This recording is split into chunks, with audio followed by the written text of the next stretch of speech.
Hello বন্ধুরা, নমস্কার। তোমরা সকলে ভালো আছো তো? বাসন্তী হেসেলে সকলকে স্বাগত। আজকে আমি বানিয়ে দেখাবো ডিমি শাকের চচ্চড়ি। তো তার জন্য আমার লাগবে, আমি ছোট ছোট করে ডুমো করে আলু কেটে নিয়েছি। আর এই হচ্ছে গিমে শাক, মানে টাটকা গিমে শাক আমি তুলে এনেছি মাঠ থেকে। আর লাগছে আমার পেঁয়াজ, লঙ্কা গুঁড়ো আর হলুদ গুঁড়ো, ব্যাস এটুকু। এবার আমি গ্যাসটা জ্বালিয়ে নিচ্ছি।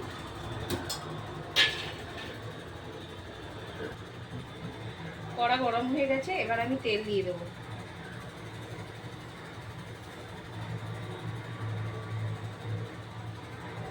তেল গরম হয়ে গেছে, এবার আমি আলুটা ছেড়ে দেবো।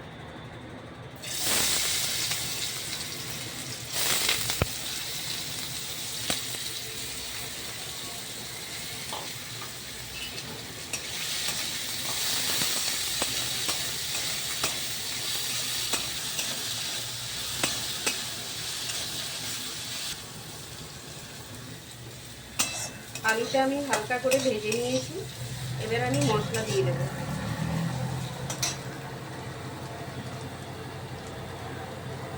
এক টেবিল চামচ হলুদ দিলাম, এক টেবিল চামচ লঙ্কা গুঁড়ো দিলাম,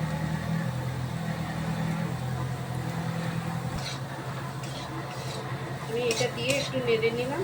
এবারে আমি জল দিয়ে দেবো।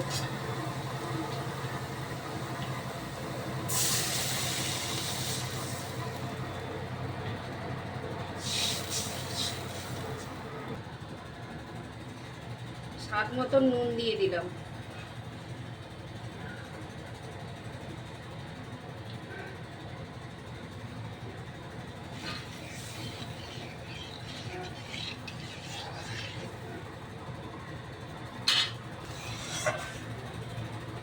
এবারে আমি কিছুক্ষণের জন্য ঢেকে দেবো।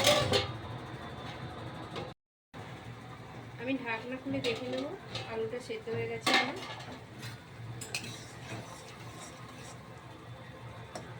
আলু সেদ্ধ হয়ে গেছে, এবার আমি ঢেলে নেব।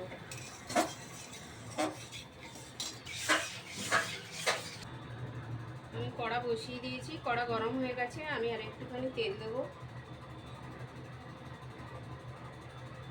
অল্প করে তেল দেবো।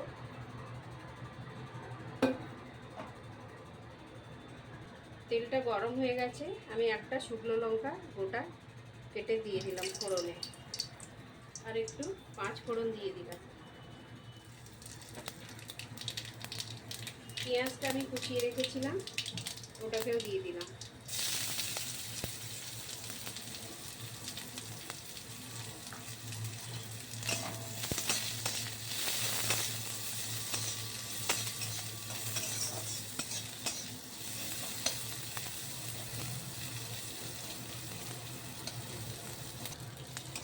পেঁয়াজটা আমি একটু লাল লাল করে ভেজে নিয়েছি। দেখো, আমি একটু লাল লাল করে পেঁয়াজটা ভেজে নিয়েছি। এবারে আমি যে শাকটা রেখেছিলাম গিমে শাক, এইটা আমি দিয়ে দেব।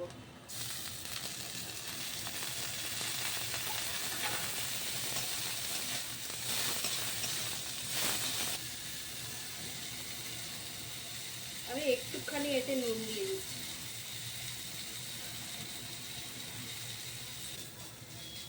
বন্ধুরা দেখো, আমি শাকটাকে লাল লাল করে ভেজে নিয়েছি। এটা না ভেজে দিলে এটা কিন্তু বেশি তেতো লাগবে, এটা তেতো শাক তো, তাই একটু ভেজে নিতে হয়। এবারে আমি আলুটাকে ঢেলে দেবো।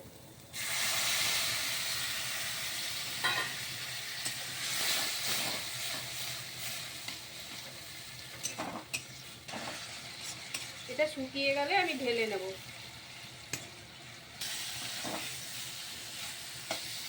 আমি এটাকে এইভাবে একটু শুকনো শুকনো করে নিয়েছি। এটা এইভাবে একটু শুকনো শুকনো করে নিতে হবে, না হলে এটা ভালো লাগবে না। তাই আমি একটু শুকনো শুকনো করে নিয়েছি। আমার এটা রেডি হয়ে গেছে, আমি এটা নামিয়ে নেব। তো আমার ডিমে শাকের চচ্চড়ি রেডি হয়ে গেছে। তোমরা এইভাবে বানিয়ে খেয়ে দেখো কেমন লাগে, আমাকে কমেন্টে জানিও, শেয়ার করো অনেক অনেক, আর আমাকে সাবস্ক্রাইব করো।